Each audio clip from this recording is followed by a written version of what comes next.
대략 하겠습니다.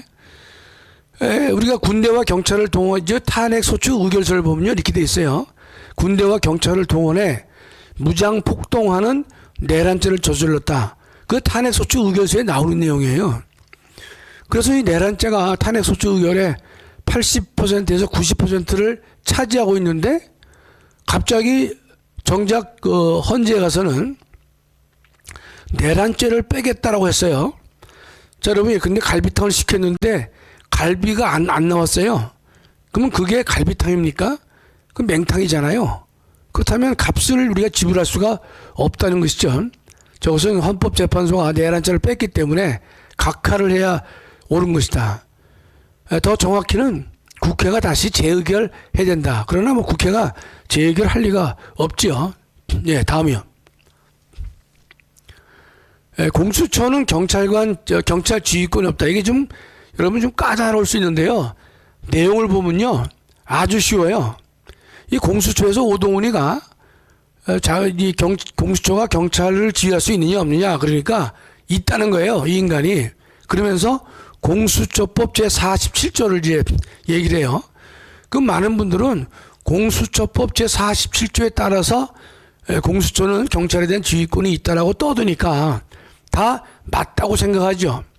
공수처법 제47조를 들여다보려고 생각하지를 않는 것이 지극히 상식적이에요. 그런데 한번 들여다보겠습니다. 정말 맞는지. 수사처 검사 및 수사처 수사관의 이 법에 따른 직무와 권한 등에 관하여는 이 법의 규정에 반하지 아니하는 한 경찰청법 형사소송법을 준용한다. 그러니까 공수처 검사를 이제 검사라고 안 하고 수사처 검사라고 그래요. 근데 수사처 검사와 수사처 수사관들은 자신의 직무와 권한에 대해서는 다 규정을 안 한다 하더라도 이 공수처법에 반하지 않는 한 검찰청법과 형사소송법을 준용한다. 저 태도는 뭐 맞아요. 그런데 그 빨간 글씨를 보면요, 다만 제4조의 제1항 2호, 4호, 5호, 2항은 제외한다. 지금 뭔 말입니까? 그러니까 공수처 검사에게 직무와 권한을 검찰청법과 형사소송법에 따라서 권한을 인정하겠는데, 다만 검찰청법 4조 1항 2호, 4호, 5호 등은 적용하지 않는다. 준용하지 않는다. 그런 뜻이죠. 자, 그러면 준용하지 않는 조항을 잠깐 볼게요. 다음이요. 검찰청법인데. 자, 검찰청법 보면 4조 검사의 직무예요. 1항 검사는 공익의 대표자로서 다음 각호의 직무와 권한이 있다. 1, 2, 3이 쭉 나와 있는데 2호를 보면요, 범죄 수사에 관한 특별 사법 경찰관리 관리 지휘 감독. 저기 뭔가면 그 검사는요, 범죄 수사에 관하여 사법 경찰 관리를 지휘하고 감독할 수 있다고 돼 있잖아요. 그렇죠? 근데 조금 전에 뭐라 그랬냐면 여기에 본문 제목을 보시면 4조 1항 2호는 제외한다 그랬잖아요. 그러니까 검찰청법 4조 1항 2호 빨간 걸로 돼 있잖아요. 사법 경찰 관리의 지휘 감독을 할 수 있다는 거예요, 없다는 거예요? 할 수 없다는 거 아닙니까? 다시 앞장으로 한번 가주세요. 아니, 앞으로. 그러니까 공수처법 47조는 검찰청법이나 형사소송법을 준용하는데, 다만 검찰청법 4조 1항 2호 기타는 준용하지 않는다. 예외라고 되어 있잖아요. 제외. 그렇죠? 다시 다음 페이지요. 그래서 4조 1항 2호만 제가 보는 거예요. 다른 건 우리가 뭐 필요 없으니까. 보면 2호에 그 범죄 수사에 관한 사법 경찰 관리 지휘 감독, 이거는 제외시킨다는 거 아닙니까? 그렇죠? 그렇다면 결론이 뭐예요? 공수처 검사는 일반 검찰청법 검사와 달리 범죄 수사에 관한 사법 경찰 관리를 지휘하거나 감독할 수 없다라고 하는 것이죠. 아주 깔끔한 결론이에요. 조금만 보시면 아는 것인데, 이 오동훈이 이 친구가 참 그 매가리도 없게 생겼더만 보니까. 근데 망둥이 같이 뛰고 앉아 있는데 47조를 보면 저거 안 된다고 돼 있잖아요. 근데 왜 된다 그러는지 모르겠어요. 그렇죠? 다음이요. 두 번째는 뭐였냐면 이제 공수처가 중앙지법에 영장을 청구하고 기각되자 서부지방법원에 청구했다는 의혹이 있습니다. 이게 왜 중요한가면 지금 이제 그 두 번째 보면 재청구할 경우에는 다시 청구하는 취지와 이유를 기재하도록 우리 법인 돼 있어요. 다시 청구하는 청구해서 안 됐단 말이지. 그러면 다시 청구하는 취지와 이유를 기재를 하도록 형사소송법은 말하고 있는데 여기 대해서 그 답변들이 오락가락해요. 그 오동훈이가 말하는 것도 오락가락하는데 윤상영 의원은 아주 강력하게 의혹을 제기하고 있어요. 제가 직접 윤상현 의원하고 주일날 면대면으로 제가 물어봤었어요.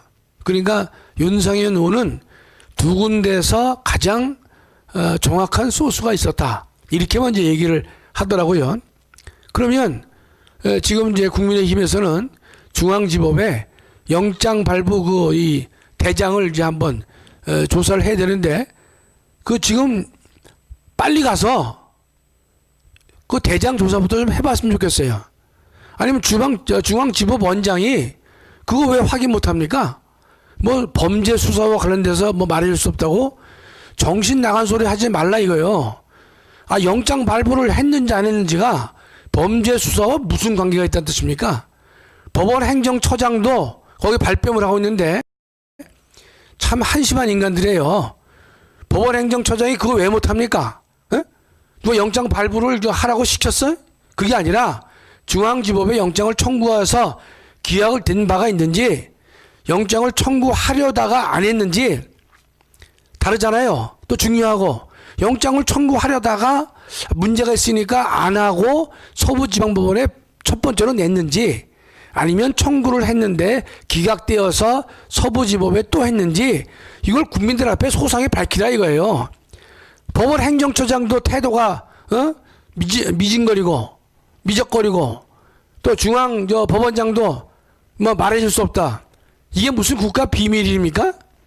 범죄 수사 내용을 우리가 묻는 거 아니잖아. 그냥 이 얘기하다 보면 다 이제 열불을 나고 천불을 해보니까 빨리 국민의힘은 중앙지법에 가서 영장 발부 대장을 좀 확인하라 했듯이 아니면 아니고 김은 기라 했듯이. 다음. 이 만둣국과 김치는 뭔가 하면 이런 겁니다. 그 공수처가 이제 체포영장을 집행을 시도한 날 여러분 기억하시죠? 그날 이제 윤상현 의원이 대통령 관저에 들어갔었대요. 근데 식사를 하는데 만둣국에 김치 하나만 놓고 식사를 하시더라는 거예요. 식자재 반입이 여의치 않아서 그렇다 그럽니다. 여러분 예컨대 이러면 되겠습니까? 아니 대한민국이 전 세계에서 전 세계 작은 나라까지 합치면요 270개 나라입니다. 270개. 270개 나라에서 269개의 대한민국 국민이 살고 있어요. 그건 대부분 선교사들 때문에 살고 있는데 제가 한 나라가 어디 나라인지 제가 알지 못합니다. 근데 하여튼 그 기록에 보면 279개 중에서 269개의 나라에 대한민국 국민이 다 퍼져 있고 그만큼 우리나라가 그 강국이라는 뜻 아닙니까? 군사력은 세계 6위, 경제력은 세계 10위, 뭐 9위, 10위 한단 말이죠. 여러분 9위, 10위가 쉽습니까? 실제로 우리 전광 목사님 말씀하시지만 전 세계 다녀보면요. 대한민국이 제일 잘 사는 것 같다는 말씀이 결코 허언이 아니에요. 저는 제가 전 세계를 많이 다녀봤습니다. 자랑이 아니라 저는 남아메리카도 30일 제가 다녀봤고요. 아프리카도 이집트 일주일 간 거 빼고 25일을 제가 다녀봤어요. 저는 6개주 다 많이 다녀봤습니다. 전 더 자신 있게 말할 수 있어요. 대한민국이 얼마나 잘 사는 나라인지. 저는 지금도 외국인들이, 더군다나 미국 사람이나 유럽 사람들이 한글로 K-팝을 노래 부른다. 지금도 저는 도저히 이해가 안 갑니다. 그만큼 대한민국은 전 세계에서 잘 사는 나라예요. 고속도로에 가서 보면 대한민국의 화장실 이보다 더 잘 된 나라 아직 없습니다. 유럽은 화장실 가면요 다 돈 받습니다. 다 돈 받아요. 요즘 이제 1유로 받으니까 화장실 한번 가는데 1,500원 내야 돼요. 또 식사 시간에 음식점에서 보면요 물값 다 냅니다. 유럽은 다 내요. 미국은 안 내지만 유럽은 다 낸단 말이죠. 그러니까 유럽은 물값 내지 화장실에서 화장실 한번 갔다 올래도 우리나라 치가 크지도 않아요. 그러나 1유로 내야 됩니다. 그 다음에 야밤에 저 다닐 수 있습니까? 대한민국 같이 야밤에 자유롭게 다니는 나라가 드물어요. 일본하고 우리나라 정도입니다. 우리나라는 25시가 있잖아요. 세븐일레븐은 원래가 일본 건데 7시에서 11시까지만 우리가 운영한다. 확대를 했는데 GS25 그건 뭡니까? 한율 더 떠서 우리는 하루가 24시간이지만 25시간 일하겠단 말이죠. 그런 나라예요.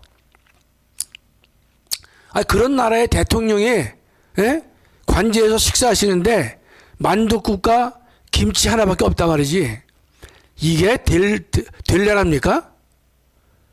저기 하나 더 들어갔죠. 반찬이 만둣국과 김치와 눈물이 함께 있었을 것이에요.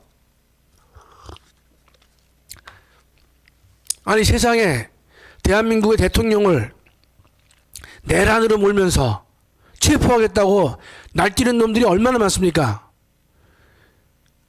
또 밑에 있는 국방부 장관, 사령관 다 내란죄로 다 처벌했어요. 이 정신 나간 놈들이에요. 논리를 따져보면 내란죄인지 아닌지를 누가 합니까? 국방부 장관이 내란죄란 말을 왜 얘기를 해요? 정확히 얘기하려면 대통령부터 수사해서 내란이 되느냐 안 되느냐 따져봐야 될 거 아니겠어요? 대통령에 대해서 내란이 안 되면 이하 모든 행동은 다 무죄가 되는 거예요. 처벌할 수 없는 것이에요.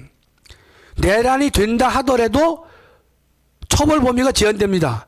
왜냐하면 대통령의 명령을 수행했단 말이죠. 수행한 사람에 대해서 강제로 막 처벌하면 됩니까? 안 되는 거예요. 수사를 위에서부터 아래로 내려와야 되는데 역으로 아래에서부터 위로 올라가고 앉아있어요. 비상계엄하면 무조건 내란입니까? 이런 정신 나간 인간들 말이지. 어제도 그 학자들이 얘기했지만 무조건 예컨대 비상계엄 선포하면 내란이다. 1980년도 5.17 사태 때 전국적으로 비상계엄을 확대한 이 비상계엄 확대하고 이번에 비상계엄하고 내용이 같습니까? 달라도 너무나 다른 거예요. 그런데도 말이지 이런 식으로 몰아가는 거 다 누구 때문에 그렇습니까? 이재명이 이 반란 속에 이재명이 때문에 지금 이 짓 하고 있는 거 아닙니까? 자, 오늘 제가 발표는 여기까지 하고요. 제가 이제 추가적으로 말씀드릴 것은 뭐냐? 첫째로 이제 헌법재판소에서 다툼이 있는데 이제 윤 대통령 측에서 지금 헌재에 대해서 뭘 다투고 있느냐? 조금 전에 제가 말씀드린 이민선이가 헌재법 32조를 위반했다. 그러니까 수사기관에 기록을 요청할 수 없는데 기록을 요청한 거 그 위반 아니냐? 또 탄핵 기일을 일괄 지정한 거 그거 잘못된 것이다. 그걸 다투고 있습니다. 그건 당연한 것이죠. 제가 얘기해서 그런 거 아니에요. 그건 당연히 법 상식적으로 다툴 수 있는 것이죠. 우리는 예컨대 혹시나 그걸 빠뜨릴까봐 우리가 방송하는 것이고 국민들에게 더욱더 알리는 것입니다. 이 부당성을 알리는 거예요. 또 제가 오늘 뉴스를 보니까 인권위원회에서 그 안창호 위원장이 인권위원회 전원회를 열어가지고 지금 이제 대통령에게 방어권 보장을 해줘야 옳다. 대통령의 인권 보호를 해야 옳다라는 회의를 하려다가 못했어요. 그 좌파 뭐 국회의원들 그다음에 뭐 시민단체가 가가지고 난리봇을 쳐가지고 회의장에 못 들어왔단 말이죠. 이거야말로 업무방해 한 거 아닙니까? 업무방해. 공무집행 방해한거잖아요. 안창호 위원장님 잘하셨는데 바로 여세요. 바로. 아니 민주당 보세요. 정기국회에서 파면 징계를 요구한 탄핵소추 의결이 부결됐는데 그 다음 주에 또 열잖아요. 또 뭐라 그럽니까? 계속해서 매주 열어가지고 반드시 탄핵을 갖다가 관철시키겠단 말이지. 이따위로 하고 앉아있는데 여기 한번 올려주세요. 예, 좋네. 예. 위로 올려주세요. 예. 윤석열 방어권 보장 인권위 회의 파행 무산. 아니 예컨대 위원장이 좌파들이 와서 반대할 수는 있어요. 그러나 왜 회의장에 못 들어가게 하냐? 회의장에 공무집행 방해하고 있는 거 아닙니까? 그러면 경찰 동원해서 이 앞길 열어라 말이지. 에? 끝난 다음에 언론을 통해서 비판하는 것 얼마든지 가능해요. 그건 뭐 표현의 자유가 있으니까. 그러나 왜 힘으로 몸으로 막아가지고 인권위원회 회의가 파행되도록 만드냐 말이죠. 하여튼 바로 내일이라도 또 여세요. 또 열어가지고 근데 국가인권위원회가 우리 국민들의 인권 보호를 위해서 애쓰고 있는데 이 문제는 대통령의 인권과 직결되는 문제예요. 돈봉투 사건에서는 7번이나 소환했는데 체포영장을 발부 안 하면서 대통령은 3번 했는데 체포영장을 발부합니까? 경찰이 1000명이나 동원돼가지고 체포하러 갑니까? 정신 나간 놈들에도 제가 볼 때 불법에 가담하는 경찰들 내가 경고하지만 여러분들 예컨대 정신 똑바로 차려야 돼요. 윤석열 대통령의 지금의 탄핵 문제는요 박근혜 대통령과 달라요. 박근혜 대통령 당시에는 박근혜 대통령이 적극 거기에 대응 안 했습니다. 4%까지 지지가 떨어졌어요. 지금 지지는 윤석열 대통령이 46%까지 갔어요. 국민의 4명 반 이상이 탄핵을 윤 대통령을 지지한단 말이죠. 아니 윤 대통령 지지가 80%까지 가기도 어려워요. 그러나 10명 중에 4명 반이 반대하는데 거기에 대해서 누가 탄핵을 시킨다는 뜻이에요. 여러분들 거기에 지금 보니까 좌파들은 그런 거 잘하더만 박정훈이 보니까 학령이 아니라고 또 군사법원은 또 무죄 판결 내렸어요. 박정훈한테는 부당한 명령에 대해서는 거부할 수 있다라고 해놓고 여러분 지금의 공수처하고 경찰이 하는 거요. 그거 불법이에요. 왜 불법이냐? 공수처가 영장 발부를 내란죄 수사할 수 있는 원천적 권한이 없단 말이죠.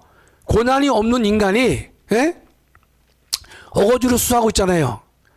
직권남용죄를 수사하다가 관련된 범죄로서 내란죄를 수사할 수 있다? 아니 이거를 본말이 전도가 돼도 유분수지 내란죄와 직권남용은요 하늘과 땅 차이입니다. 큰 수사하다가 작은 범죄를 여타 범죄를 수사할 수 있을 테고 유사한 범죄를 할 수도 있겠지만 내란죄 문제 가지고 직권남용을 하다가 파행된 것으로 내란죄를 해? 오동은 너도 제대로 이 대한민국에서 살기 어려울 것이에요. 내가 어제 학술대 가니까 후배 교수도 그러대. 교수님 안전에 위협은 없습니까? 모르겠어요. 저는 아직. 그냥 사니까 하나님이 도와주시겠죠.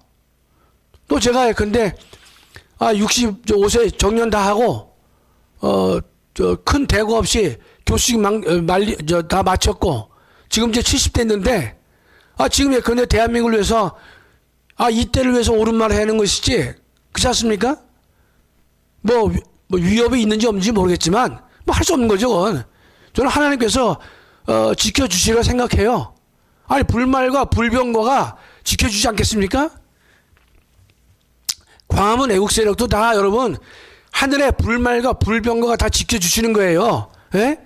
계야시라는 그 종은 못 봤지만 볼 수 있는 거예요. 이게. 따라서 윤석열 방어권 보장 정말 필요한 겁니다.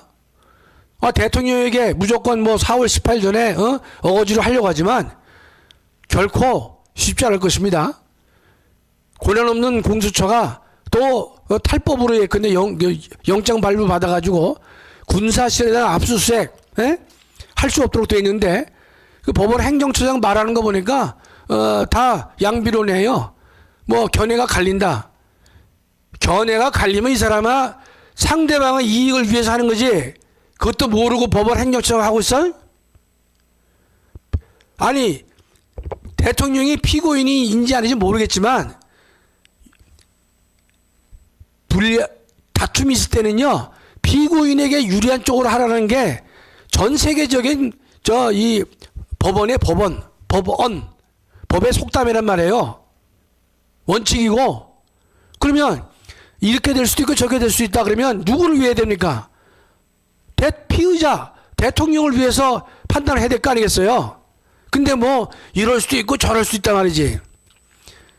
그런 인생 당신은 그걸 지혜롭게 산다라고 당신은 생각할지 몰라도 그런 거는 정의의 관점에서 본다면요 토해내고 싶은 심정이야. 토해내고 싶은 심정. 법원 행정처장이 걷다위도 모르고 말이지 뭐 대법관을 하고 앉았어요? 관도 이 사람아. 다툼의 여지가 있을 때는 누구의 이익을 위하냐고 돼 있냐 말이 책에. 피고인의 이익을 위하도록 돼 있는 것이 형사성법의 기본이고 헌법에도 나와 있는 것이고 그것도 모릅니까? 이것도 되고 저것도 되고. 하여튼 안청호 위원장은요 빠른 시일 내에 회의를 열어서 대통령의 방어권을 보장해야 될 것이. 이재명이는 FC 성남 사건에서 성남 FC 사건에서 증인만 460명을 법원이 허용하고 있는데 그게 근데 정당한 거예요?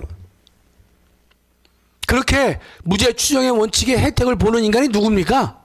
이재명 아닙니까? 그런데 대통령은 지금 권한 행사만 정지될 뿐이지 대통령 직에 계신 분이에요. 대한민국 최고의 의사결정권자입니다. 국군의 최고 통수권자예요. 대한민국을 대표하는 대표자란 말이죠. 그런 대통령에게 뭐 망둥이가 뛰듯이 말이지 체포영장을 뭐 하겠다고 말이지 정신 나간 인간들 말이지. 여러분 내가 경찰들한테 말씀드리지만 여러분이 근데 판단 똑바로 해야 됩니다. 대통령이 복귀되면 여러분 다 죽어. 지금 윤석열 대통령은 어떻습니까? 수많은 배신감과 배반과 반역의 무리를 보면서 참 가슴을 치고 있을 거예요. 원대 복귀되면 아마 사정의 칼날이 반드시 필요한 것이고 이번 계엄령을 통해서 이게 국가 위기지만 잘 극복하면 대한민국을 살릴 수 있는 귀한 기회라고 생각할 수가 있는 것입니다. 그때 여러분 후회하지 마시고 행동을 잘해야 돼요. 박종훈이가 항명했죠? 여러분 경찰들은 왜 항명 못합니까? 경찰들은 공수처가 여러분 보시기에 체포영장 발부할 수 있는 수사할 수 있는 권한이 있어요. 내란죄? 또 경찰이 바지 저고리입니까? 공수처하고 같이 거기에 손발을 맞추게? 공조수사본부는 법이 허용한 기관이 아니에요. 임의로 만들어진 임의기구야. 거기는 아무런 권한이 없다는 것이에요. 그런데 영장 관리 관련돼서는 공수처가 하고 집행은 경찰에게 맡긴다? 여러분 경찰들 정신 똑바로 차리세요. 당신과 당신 배우자와 당신의 자녀들에게 올바른 가장이나 남편이나 아버지가 되기 위해서도 정신 똑바로 차려야 되겠지만, 그러나 다시 원상태로 회복이 되면 여러분들은 국물도 없습니다. 국물도. 아시겠어요? 따라서 지금 예컨대 경찰들 난동하면 안 됩니다. 정신 똑바로 차리고, 야, 나는 이거 이렇게 하면 돼요. 휴가 가, 휴가. 휴가계 내고 휴가 가시라고. 그럼 문제 없잖아. 휴가도 못 내? 지금 보니까 속보에 떴는데 공수처, 그다음에 경호처, 뭐 경찰인가 만나서 서로 뭐 이렇게 의견을 조율한다 그래요. 아, 당연히 조율해야 되는 거 아닙니까? 경찰이, 근데 무장한 경찰이 가가지고 대통령을 체포해? 이 반란이에요, 뭐예요, 도대체? 여러분, 경호처는요, 경찰에 일당 100을 하는 사람들이 모여 있어요. 대한민국 속보가 떴는데 보니까 경호처 만난 공수처 체포 집행 변함없다. 방문조사 검토 안 해. 하지 마, 이만 니네. 공수처 하지 마. 니네가 하려면 니네 공수처 수사관 있잖아. 수사관 그 한 3, 40명 될 텐데 걔들 데리고 가. 애꿎은 경찰에 뭐 마약 무슨 뭐 진압반인가? 뭐 그런 사람까지 다 데리고 간단 말이죠. 마약 단속하는 경찰이 지금 대통령 체포영장 집행에 가면 되겠어요, 안 되겠어요? 경찰도 똑바로 안 해야 됩니다. 피바람 속에 여러분, 자기 인생 망치지 말고 다들 휴가 가세요, 휴가. 왜 휴가도 못 가?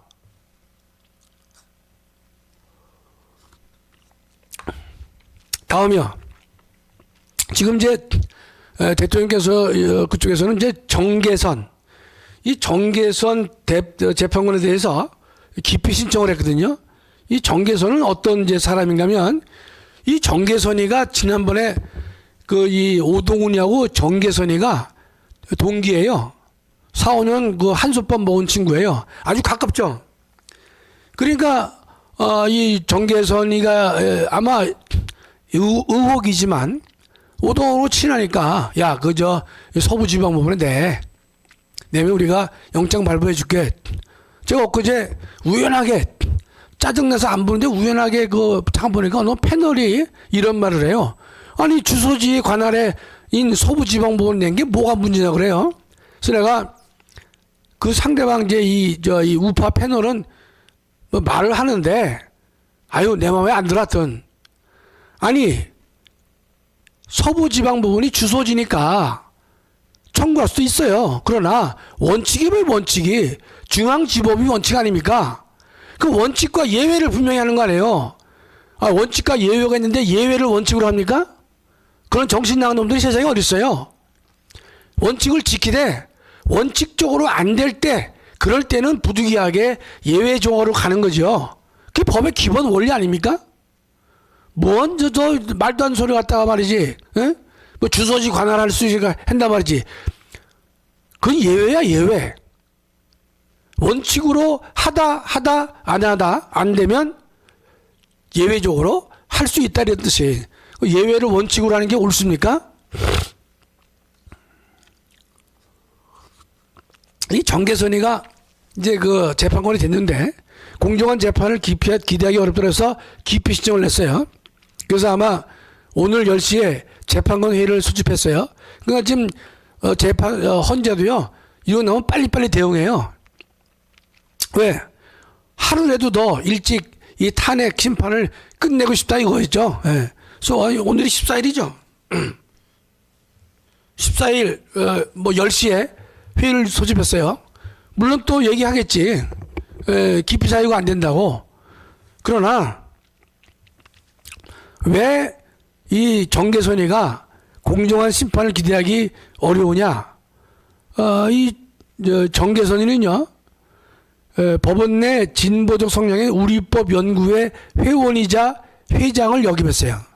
그 우리법 연구회라는 것이 이제 나중에 국제인권법 연구회로 바뀌었는데, 우리법 연구회의 회장을 역임했어요. 여기 대부분 좌파들이에요.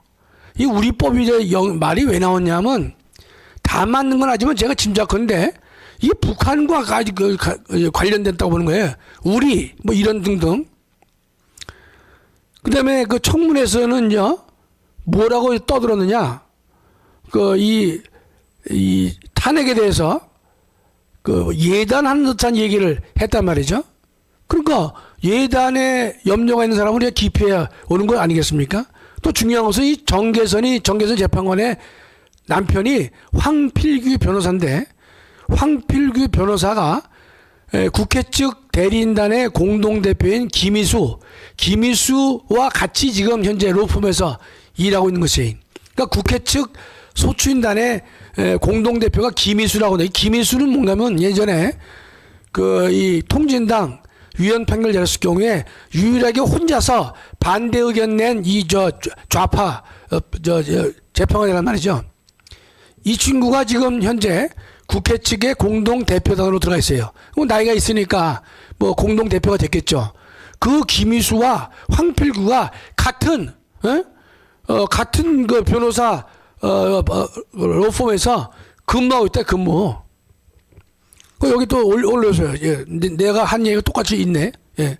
정계선 후보 남편이 탄핵수주 대리인단 대표 법인서 근무 논란. 이건 좀 막연한 얘기인데 이거죠. 국회 측 대표인단의 공동대표가 김희수인데, 김희수 로펌에서 저 남편이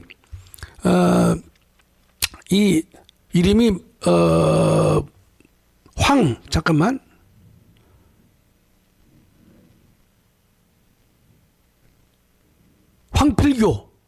황필규가 거기에 근무하고 있어요. 남편이 거기 근무하고 있으니까 불공정할 것이다.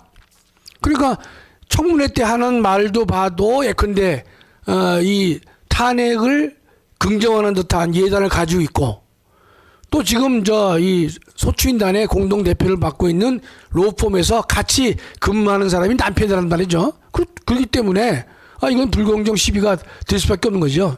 즉 이해관계자를 투입한 건 아니냐, 이런 이제 의문을 받는 것이죠. 따라서 이건 당연히 기피 신청은 뭐 잘한 것인데, 지금 예컨대 다시 내려주시고요. 옆에 거는 헌재법 보면 헌재는요 이 재판관 2명을 기피할 수 없도록 돼 있어요. 이 말의 의미가 뭐냐? 한 명만 할 수 있다는 뜻인지, 동시에 2명을 못 한다는 것이지. 저는 제가 볼 때는 동시에 2명을 못 한다는 의미로 보여져요. 그러니까 한 명하고 요거 예컨대 오늘 뭐 예컨대 재판소가 기각하겠죠. 그럼 내일 또 이미선이 한다든지, 그래서 재판을 끄는 게 아니라 우리도 법이 허용하고 있는 방어권을 충분히 행사해야 옳을 것이다, 이런 뜻입니다. 지금 뭐 질문은 많지 않고요. 여기 그러니까 이름만 안창호지 신통치 않아요. 그래도 뭐 안창호 재판관이 예전에 박근혜 대통령 때는 탄핵에 가담했지만 이번에는 예컨대 국가인권위원장으로서 바른 이제 말씀도 하고 계시고 열심히 하고 계시는데, 인상이 저분이 장로거든요. 믿음이 좋아요. 근데 저 같은 장로는 아닌 것 같아. 저는 이게 믿음이 부족해서 그런지 몰라도 저는 승질 나면 그냥 인상도 쓰고 좀 이 업기도 하고 뭐 그런 스타일인데, 안창호 재판관 위원장 보니까 아주 온화하게 생겼어. 네. 하여튼 그러나 하나님께서 누구를 더 좋아하실지는 두고 봐야 되는 거예요. 네. 그 다음에 우리가 지금 내란 특검법을 또 오늘 또 의결하는데, 거기에 외환죄를 또 넣었어요. 외환죄. 이재명이가 지시를 했어요. 이재명이가 외환죄를 왜 넣겠느냐? 외환죄는요, 잠깐 올려봐 주세요. 특검에 외환죄를 추가한다고 미쳐도 정을 미치다 그랬는데, 하나만 다음 보여주시면. 다음이요? 여러분, 외환의 죄에는요, 외환 유치죄가 있는데, 외국과 통모해서 대한민국에 대하여 전단을 열게 하거나 외국인과 통모해서 대한민국에 항적한 자는 사형무기다. 여러분, 외환 유치죄는 절대로 허용되지 않아요. 왜냐면 북한은 외국이 아니라 적국이에요. 그렇기 때문에 외국과 통모 이건 도저히 있을 수 없는데 좌파들도 다 알아요. 아는데 그냥 어거지로 넣은 거예요. 근데 여러분 항상 기억하실 때는요. 할 거는 요 통모란 말을 통모 외국과 통모에서 항상 외환주 생각할 때는 통모란 단어를 기억하시면 돼. 여러분들 외환 유치제가 되려면 이런 겁니다. 우리가 일본하고 통모해가지고 일본 보고 독도 침범해라. 그럼 우리가 전쟁을 통해서 어떻게 하겠다. 말도 안 되는 얘기가 되는 것이죠. 그렇죠? 저 보면 북한을 자극해서 도발을 유도하려고 했다고 외환 유치제라는 말을 쓰는데 말도 안 되는 얘기가 되는 것이죠. 지금 드론을 띄워가지고 북한에 도발을 유도했다? 이 쓰레기 보내니까 드론 띄운 거 아닙니까? 또 드론 띄우는 게 헌법재판소가 그걸 금지하는 것은 위헌으로 했단 말이죠. 다음에 외국과 통모가 아닌 여족제. 그러니까 북한은 외국이 아니라 적국이 되는 것이에요. 다음. 하나 더 하면 여족제가 있어요. 적국과 합세해서 대한민국에 항적한 자. 이게 적국이 뭔가 북한이에요. 그 북한과 합세해서 대한민국에 항적한 자는 여족죄로 처벌합니다. 문재인이 USB 건넨 거 이거 대표적인 여족 아닙니까? 아니 그 USB의 내용을 판사들이 가서 보니까 도저히 근데 공개해서는 안 될 내용이 들어가 있기 때문에 우리 그 공개 청구를 한 자유통일당이 졌어요. 자유통일당이 진 거지만 실제로는 어떻습니까? 이긴 거나 마찬가지 아닙니까? 왜 그 공개 못 하느냐? 판사가 공개하면 안 될 정도로 너무나 중대한 군사 기밀이 거기 있다는 거예요. 그럼 자유통일당이 진 게 아니라 이긴 거 아닙니까? 그러면 저 문재인을 갖다가 적국과 합세해서 대한민국에 항적한 놈 아니에요, 저거. 처벌해야죠, 저 인간이요. 이재명이가 북한에 800만 불 보낸 거, 800만 불 보낸 건 제 얘기가 아니라 이화영이 사건에서 우리나라 법원이 확인했어, 2심까지. 그럼 800만 불이 뭐로 쓰였겠어요? 예? 꼭 그런 건 아니겠지만 군자금으로 안 쓰였다는 보장이 있습니까? 지금 이제 생략해 주시고요. 지금 이재명이가 근데 외환죄를 넣으라고 한 것은 어떤 뜻이 포함됐습니까? 이게 EJ 또는 이열치열의 방법을 쓰고 있는 거예요. 예? 지가 북한에 이 대북 송금한 것이 2심까지 드러나 있으니까 요거 희석하기 위해서 이 외환죄를 넣어가지고 윤석열 정부가 북한을 자극해서 대한민국에 전쟁을 열게 했단 말이지. 이따위 소리를 이제 하고자 하는데 희석시키려고 하는데 이재명 웃기지 마라 이 사람아. 그 왼쪽 거 내려주세요. 그러니까 국민들이 여기에 속으면 안 됩니다. 자, 우리가 이번에 이 탄핵의 이 어려움만 우리가 통과하면요, 대한민국은 도약할 것입니다. 예, 이제 마지막으로 제가 오늘 보낸 그 연설문 있죠, 그거 좀 띄워주세요. 자막으로. 왼쪽으로 좀 이렇게 이제 같이 볼 수 없나? 왼쪽 자막 글자가 너무 작네요, 그렇죠? 하여튼 그래도 가장 크게 좀 보여주세요, 글자를. 제가 천천히 읽을 테니까. 이번 토요일날 제가 그 광화문에서 제가 발표할 선언문인데, 저도 사실상 이 글 쓰느라고 이 부족한 실력으로 힘들어요. 그러나 광화문 애국 세력들의 그 분노, 희생, 헌신을 제가 생각하면요, 제가 조금도 저를 게으르게 할 수가 없다는 것이에요. 비록 많지 않은 문장이지만 계속해서 올바른 것을 제가 국민들에게 알려가지고 지금 국민들을 깨우치려고 하는 것입니다. 제가 슬슬 읽으면서 할게요. 처음 가능한 크게 보여주시면 좋겠어요. 화면에서. 존경하는 애국동지 여러분, 후대 역사가들은 2024년과 2025년에 걸쳐 대한민국에 이재명의 난이 있었는데 이 반란은 실패했다고 기록할 것입니다. 반란 수계 이재명과 반란 세력 민주당은 대한민국을 부정하는 반국가 세력으로 대통령직을 찬탈하려 했지만 실패했다고 말할 것입니다. 24년, 25년에 이건 초안이기 때문에 더 고쳐야 되는데 24, 25년에 대한민국에 반란이 있었잖아요. 그쵸?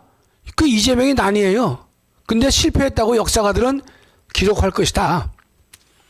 그 다음 문장, 반란 세력의 강세를 보이자 고위공직자, 지식인, 판검사, 언론, 심지어 헌법재판관마저 반란 세력의 편에 섰고 당시 대통령과 식사를 함께 했다고 자랑하던 교계 지도자들 중 어느 한 사람 나서서 올바른 말을 하지 않았다고 합니다. 지금 그렇잖아요. 반란 세력이 강세가 되니까 지식인, 판검사, 언론, 재판관마저 다 딴짓하고 있는 것이고 대통령과 식사했다고 자랑하는 교계의 지도자들 중에서 어느 한 사람 나서서 지금 말 안 해요. 밥 먹었다고 자랑만 하지 말고 이 국가 위기 시에 나와서 말을 한마디 해야 될 거 아닙니까? 그게 교계 지도자 아닙니까? 밥 먹는 게 교계 지도자입니까? 그 다음, 여자의 마음이 잘 흔들린다고 해서 여성을 갈대로 비유하기도 합니다. 그러나 당시에는 흔들리는 갈대 위에 앉은 메뚜기 같은 인간들이 너무 많았다고 합니다. 이건 이제 과거, 앞으로 후대에 역사가들이 저렇게 기록했을 것이다, 이 뜻이에요. 반란 초기에는 반란 세력이 대통령을 압도했지만 전광훈 목사를 중심으로 한 광화문 애국 성도들의 반격으로 반란을 진압했다고 역사는 기록할 것입니다. 맞죠? 당시 전광훈 목사는 국민혁명의장으로서 전국을 다니면서 국민을 깨우쳤고 수많은 애국 시민을 모아 국민 저항권으로 반란 세력과 맞서 싸웠다고 합니다. 당시 대통령을 배출한 국민의힘이라는 정당이 있었는데 불법에 항거하지 못하고 국민 저항 대열에 적극적이지도 못한 찌질이었다고 합니다. 찌질이 맞잖아요. 당시 대통령은 반란 세력의 체포 위협에 굴하지 않고 불의에 대한 항전 의지를 분명히 했기에 다수의 국민이 저항할 수 있었다고 기록되고 있습니다. 공수처 경찰이 체포를 시도하던 날 대통령은 관저에서 만둣국과 김치 하나 그리고 눈물로 식사를 했다고 합니다. 식재료 반입이 어려워서 그렇다고 하는데 당시 경제 대국이었던 대한민국의 모습과는 너무나 거리가 먼 낯선 풍경으로 보입니다. 반란 수계 이재명의 폐륜과 범죄는 일일이 다 열거하기 어려울 정도로 많았지만 당시 다수의 국민이 정의의 눈을 감았기 때문에 범법자가 활개를 칠 수 있었다고 합니다. 다시는 이런 유사한 자가 등장하지 못하도록 역사의 교훈으로 삼아야 한다고 기록될 것입니다. 밑에요. 존경하는 애국동지 여러분, 저는 반란 세력에게 무릎 꿇은 군경과 경찰에게 경고하고자 합니다. 여러분들은 저울추가 반란 세력에 기울였다고 판단하여 반국가 세력에 충성하면서 대한민국을 팔아넘기고 있지만 국가 공무원으로서 올바른 처신이 아닙니다. 반란 주도 세력의 힘에 눌려 정의를 외면하고 양심을 속이는 일에 가담해서는 결코 안 될 것입니다. 국법을 어긴 당신들의 행동에 대해서는 반드시 준엄한 법의 심판을 받는다는 것을 명심해야 할 것입니다. 역사가 그리 호락호락하지 않음을 알아야 합니다. 어서 정의의 편으로 돌아오시기 바랍니다. 저는 또한 애국 군인과 검경 그리고 공무원에게 호소합니다. 다수의 애국 군인, 경찰, 공무원들은 지금의 반국가 세력의 폐악질의 무도함을 잘 알고 계시리라 믿습니다. 더 이상 머뭇거리지 마시고 침묵에서 결연히 나오셔서 군경 공수처의 폐악질을 저지해 주시기 바랍니다. 지금이야말로 여러분들의 애국심을 보여줄 때인 것입니다. 그래야 이 나라는 다시 제자리로 돌아올 수 있습니다. 결단해 주십시오. 존경하는 애국 동지 여러분, 광화문 애국 동지들의 눈물과 분노가 들풀처럼 퍼지고 있는데 이 눈물과 분노는 대한민국 전체에 퍼져야 합니다. 지금은 어둠이 깊어 밝은 날이 오지 않을 것 같고 가는 길이 온통 어두워만 보입니다. 그러나 차츰차츰 안개가 걷히고 있습니다. 밝은 새벽이 밝아오고 있습니다. 하나님은 친히 대한민국을 인도하실 것이고 건져 주실 것으로 확신하고 있습니다. 우리는 반국가 세력과의 목숨 건 싸움에서 한치의 물러섬도 없다는 것을 다시 한번 천명하고자 합니다. 우리는 이겨야 하고 이기고 있고 반드시 이길 것입니다. 여기까지. 그 아래 건 아니야. 예. 자, 이 문장은 제가 초안인데 제가 계속 제가 보완해 가지고 이번 토요일 날 발표를 하려고 하는 것입니다. 여러분 오늘 요 발표문이라도 여러분 요것만이라도 잘라서 많은 분들에게 퍼 날라 주시면 좋겠어요. 특히 군인, 경찰 이런 사람들에게 알려서 정말로 올바른 길을 갈 수 있도록 우리가 권면하고 이끌어낼 것이다. 이렇게 생각합니다. 자, 오늘 방송은 여기서 마치겠습니다. 감사합니다.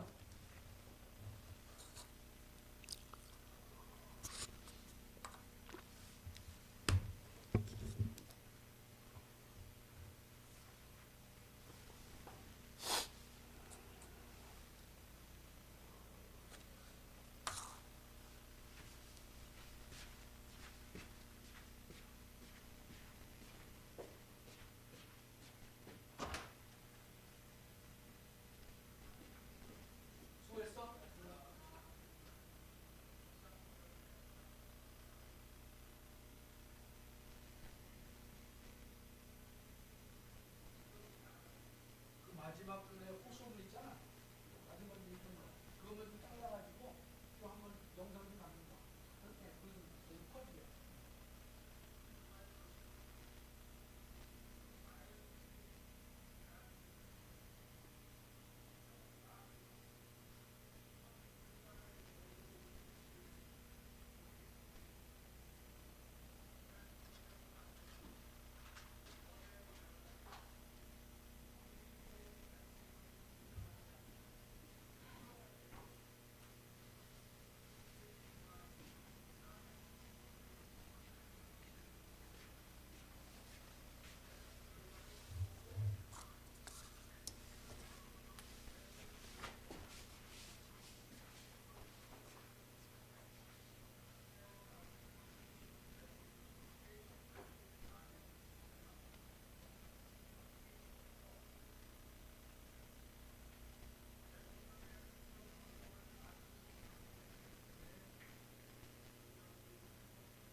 장관, 방통위원장 등을 비롯하여 자신들의 비위를 조사한 감사원장과 검사들을 탄핵하고 판사들을 겁박하는 지경에 이르렀습니다. 자신들의 비위를 덮기 위한 방탄 탄핵이고 공직기관과 법질서를 완전히 무너뜨리는 것입니다. 뿐만 아니라 위헌적 특검 법안을 27번이나 발의하면서 정치 선동 공세를 가해왔습니다. 급기야는 범죄자가 스스로 자기에게 면죄부를 주는 셀프 방탄 입법까지 밀어붙이고 있습니다. 거대 야당이 지배하는 국회가 자유민주주의의 기반이 아니라 자유민주주의 헌정 질서를 파괴하는 괴물이 된 것입니다. 이것이 국정마비요 국가 위기 상황이 아니면 무엇이란 말입니까? 이것뿐만이 아닙니다. 지금 거대 야당은 국가 안보와 사회 안전까지 위협하고 있습니다. 예를 들어 지난 6월 중국인 3명이 드론을 띄워 부산에 정박 중이던 미국 항공모함을 촬영하다 적발된 사건이 있었습니다. 이들의 스마트폰과 노트북에서는 최소 2년 이상 한국의 군사시설들을 촬영한 사진들이 발견됐습니다.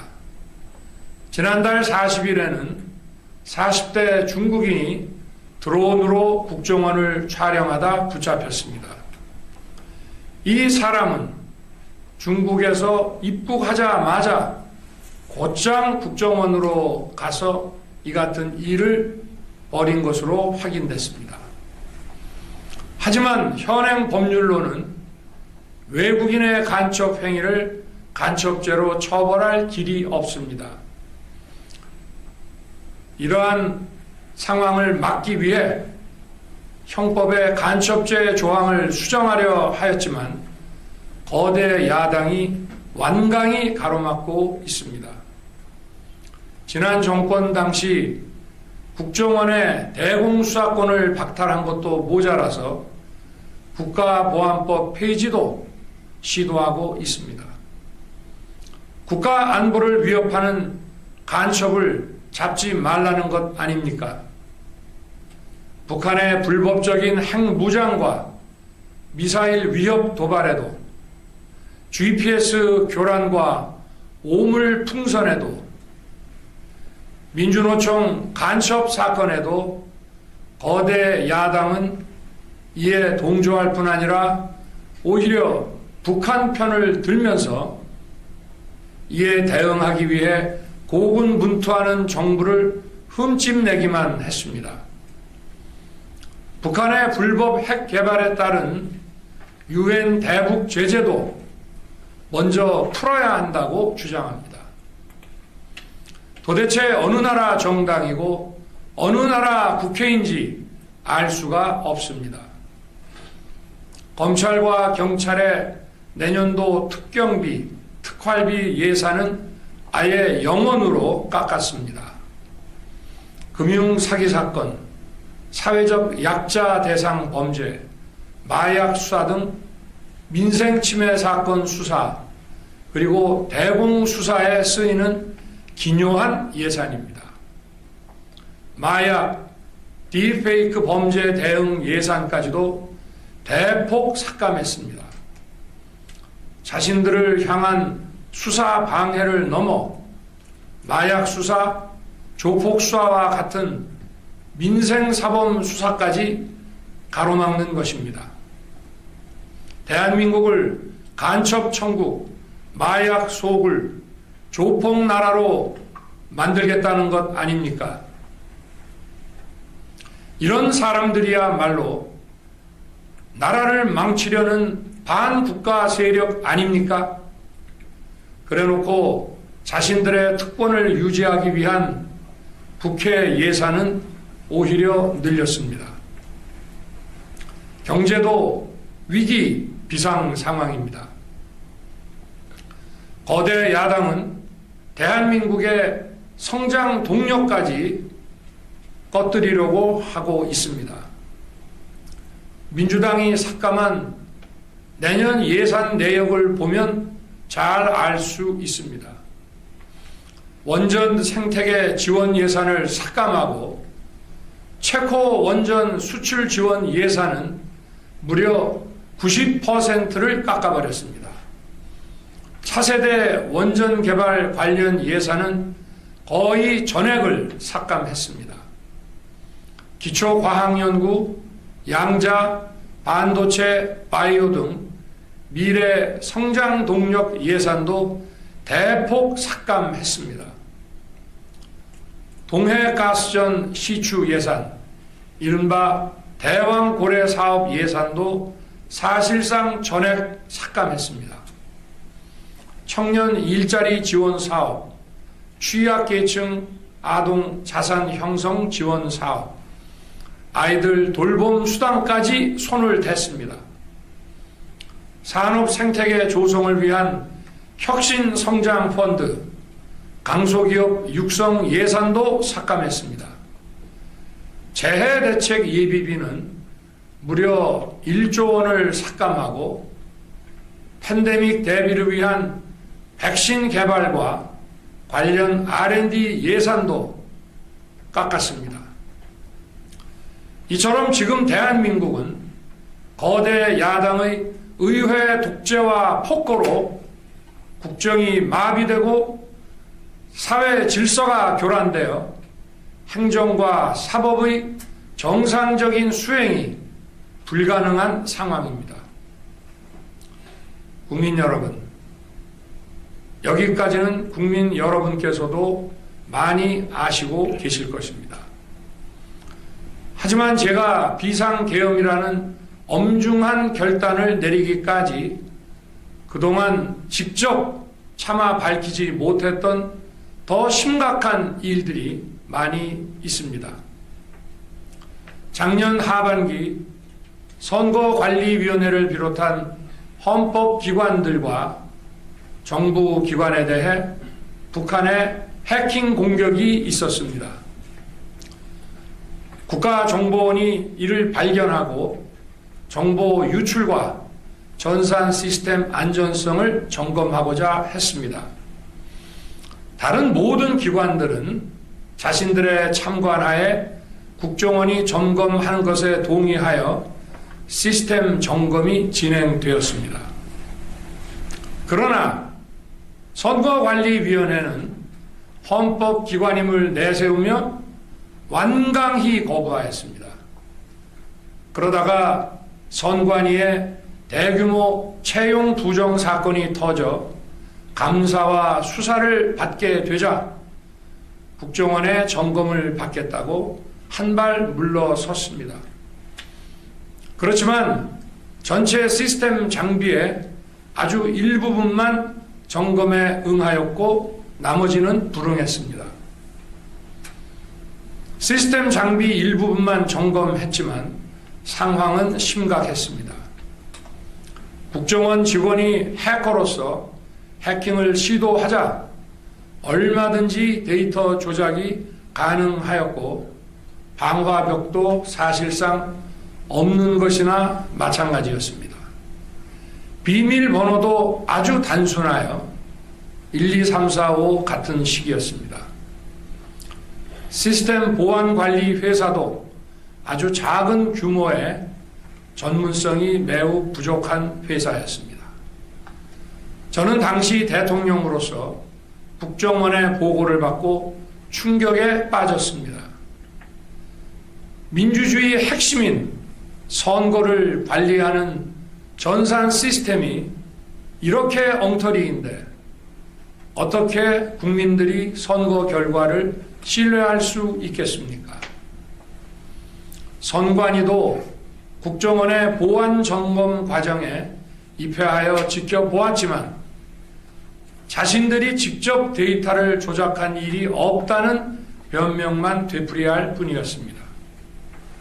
선관위는 헌법기관이고 사법부 관계자들이 위원으로 있어 영장에 의한 압수수색이나 강제 수사가 사실상 불가능합니다. 스스로 협조하지 않으면 진상규명이 불가능합니다. 지난 24년 4월 총선을 앞두고도 문제 있는 부분에 대한 개선을 요구했지만 제대로 개선되었는지는 알 수 없습니다. 그래서 저는 이번에 국방장관에게 선관위 전산 시스템을 점검하도록 지시한 것입니다. 최근 거대 야당 민주당이 자신들의 비리를 수사하고 감사하는 서울중앙지검장과 검사들, 헌법기관인 감사원장을 탄핵하겠다고 하였을 때 저는 이제 더 이상은 그냥 지켜볼 수만 없다고 판단했습니다. 뭐라도 해야 되겠다고 생각했습니다. 이들은 이제 곧 사법부에도 탄핵의 칼을 들이댈 것이 분명했습니다. 저는 비상계엄령 발동을 생각하게 되었습니다. 거대 야당이 헌법상 권한을 남용하여 위헌적 조치들을 계속 반복했지만 저는 헌법의 틀 내에서 대통령의 권한을 행사하기로 했습니다. 현재의 망국적 국정마비 상황을 사회 교란으로 인한 행정사법의 국가기능 붕괴 상태로 판단하여 계엄령을 발동하되 그 목적은 국민들에게 거대 야당의 반국가적 폐악을 알려 이를 멈추도록 경고하는 것이었습니다. 그럼으로써 자유민주주의 헌정질서의 붕괴를 막고 국가 기능을 정상화하고자 하였습니다. 사실 12월 4일 계엄 해제 이후 민주당에서 감사원장과 서울중앙지검장 등에 대한 탄핵안을 보류하겠다고 발표하여 짧은 시간의 계엄을 통한 메시지가 일정 부분 효과가 있었다고 생각했습니다. 그러나 이틀 후 보류하겠다던 탄핵 소추를 그냥 해버렸습니다. 비상계엄의 명분을 없애겠다는 뜻이었습니다. 애당초 저는 국방장관에게 과거의 계엄과는 달리 계엄의 형식을 빌려 작금의 위기 상황을 국민들께 알리고 호소하는 비상조치를 하겠다고 했습니다. 그래서 질서 유지에 필요한 소수의 병력만 투입하고 실무장은 하지 말고 국회의 계엄 해제 의결이 있으면 바로 병력을 철수시킬 것이라고 했습니다. 실제로 국회의 계엄 해제 의결이 있자 국방부 청사에 있던 국방장관을 제 사무실로 오게 하여 즉각적인 병력 철수를 지시하였습니다. 제가 대통령으로서 발령한 이번 비상조치는 대한민국의 헌정 질서와 국헌을 망가뜨리려는 것이 아니라 국민들에게 망국의 위기 상황을 알려드려 헌정 질서와 국헌을 지키고 회복하기 위한 것입니다. 소규모이지만 병력을 국회에 투입한 이유도 거대 야당의 망국적 행태를 상징적으로 알리고 계엄 선포 방송을 본 국회 관계자와 시민들이 대거 몰릴 것을 대비하여 질서 유지를 하기 위한 것이지 국회를 해산시키거나 기능을 마비시키려는 것이 아님은 자명합니다. 300명 미만의 실무장하지 않은 병력으로 그 넓은 국회 공간을 상당 기간 장악할 수 없는 것입니다. 과거와 같은 계엄을 하려면 수만 명의 병력이 필요하고 광범위한 사전 논의와 준비가 필요하지만 저는 국방장관에게 계엄령 발령 담화 방송으로 국민들께 알린 이후에 병력을 이동시키라고 지시했습니다. 그래서 10시 30분 담화 방송을 하고 병력 투입도 11시 30분에서 12시 조금 넘어서 이루어졌으며 1시 조금 넘어 국회의 계엄 해제 결의가 있자 즉각 군 철수를 지시하였습니다. 결국 병력이 투입된 시간은 한두 시간 정도에 불과합니다. 만일 국회 기능을 마비시키려 했다면 평일이 아닌 주말을 기해서 계엄을 발동했을 것입니다. 국회 건물에 대한 단전 단수 조치부터 취했을 것이고 방송 송출도 제한했을 것입니다. 그러나 그 어느 것도 하지 않았습니다. 국회에서 정상적으로 심의가 이루어졌고 방송을 통해 온 국민이 국회 상황을 지켜보았습니다. 자유민주 헌정 질서를 회복하고 수호하기 위해 국민들께 망국적 상황을 호소하는 불가피한 비상조치를 했지만 사상자가 발생하지 않도록 안전사고 방지에 만전을 기하도록 하였고 사병이 아닌 부사관 이상 정예 병력만 이동시키도록 한 것입니다. 저는 이번 비상계엄을 준비하면서 오로지 국방장관하고만 논의하였고 대통령실과 내각 일부 인사에게 선포 직전 국무회의에서 알렸습니다. 각자의 담당 업무 관점에서 우려되는 반대 의견 개진도 많았습니다. 저는 국정 전반을 보는 대통령의 입장에서 현 상황에서 이런 조치가 불가피하다고 설명했습니다. 군 관계자들은 모두 대통령의 비상계엄 발표 이후 병력 이동 지시를 따른 것이니만큼 이들에게는 전혀 잘못이 없습니다. 그리고 분명히 말씀드리지만 저는 국회 관계자의 국회 출입을 막지 않도록 하였고 그래서 국회의원과 엄청나게 많은 인파가 국회 마당과 본관, 본회의장으로 들어갔고 계엄해제 안건 심의도 진행된 것입니다. 그런데도 어떻게든 내란죄를 만들어 대통령을 끌어내리기 위해 수많은 허위 선동을 만들어내고 있습니다. 도대체 2시간짜리 내란이라는 것이 있습니까? 질서 유지를 위해 소수의 병력을 잠시 투입한 것이 폭동이란 말입니까? 거대 야당이 거짓 선동으로 탄핵을 서두르는 이유가 무엇이겠습니까? 단 하나입니다. 거대 야당 대표의 유죄 선고가 임박하자 대통령의 탄핵을 통해 이를 회피하고 조기 대선을 치르려는 것입니다. 국가 시스템을 무너뜨려서라도 자신의 범죄를 덮고 국정을 장악하려는 것입니다. 이야말로 국헌문란 행위 아닙니까? 저를 탄핵하든 수사하든 저는 이에 당당히 맞설 것입니다.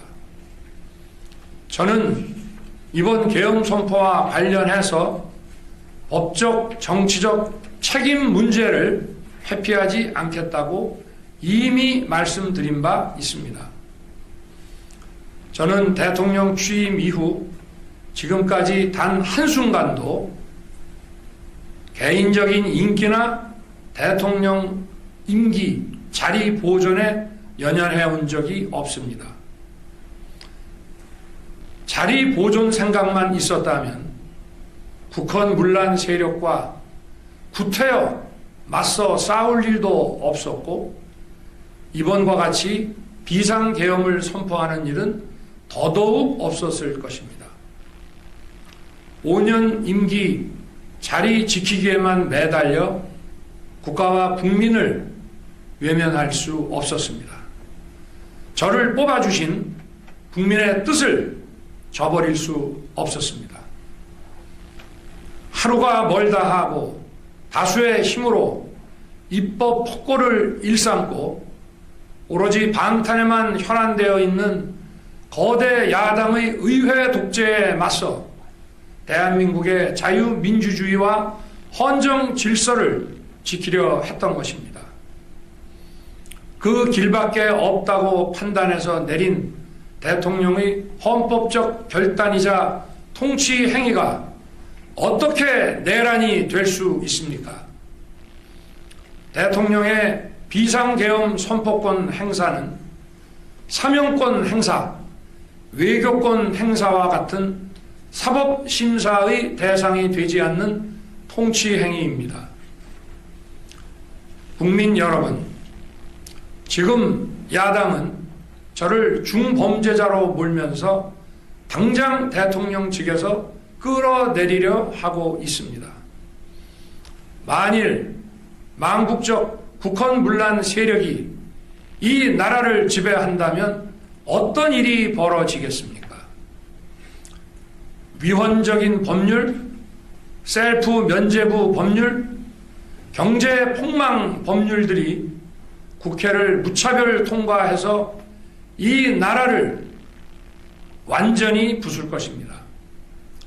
원전산업, 반도체 산업을 비롯한 미래 성장 동력은 고사될 것이고 중국산 태양광 시설들이 전국의 살림을 파괴할 것입니다.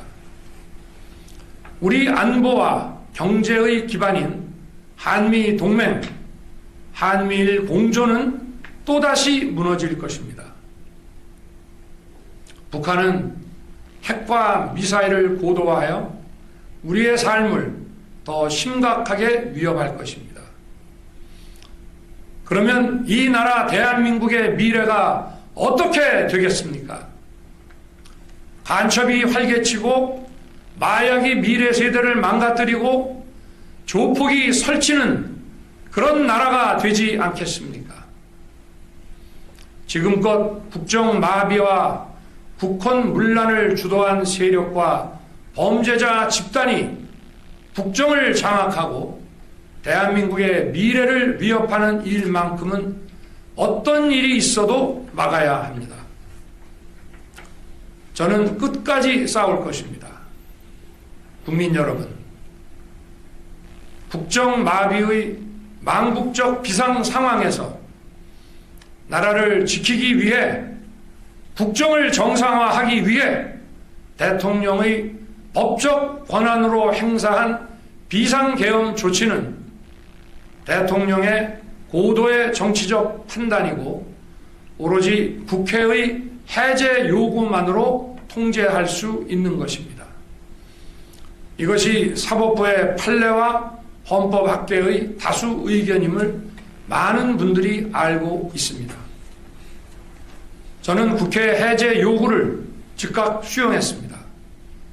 계엄 발령 요건에 관해 다른 생각을 가지고 계신 분들도 있습니다만 나라를 살리려는 비상 조치를 나라를 망치려는 내란 행위로 보는 것은 여러 헌법학자와 법률가들이 지적하는 바와 같이 우리 헌법과 법 체계를 심각한 위험에 빠뜨리는 것입니다.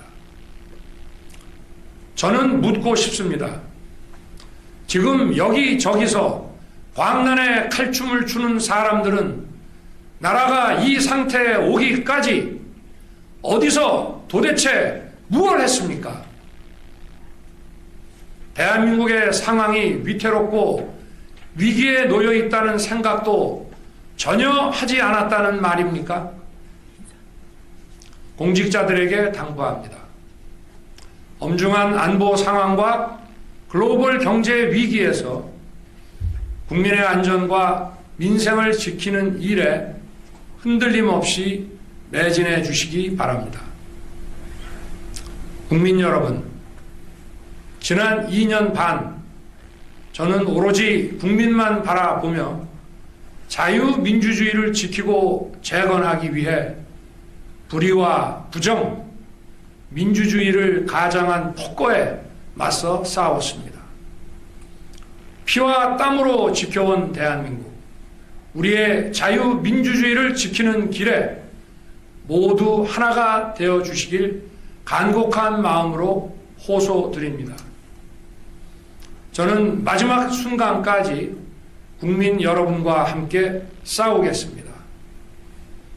짧은 시간이지만 이번 계엄으로 놀라고 불안하셨을 국민 여러분께 다시 한번 사과드립니다.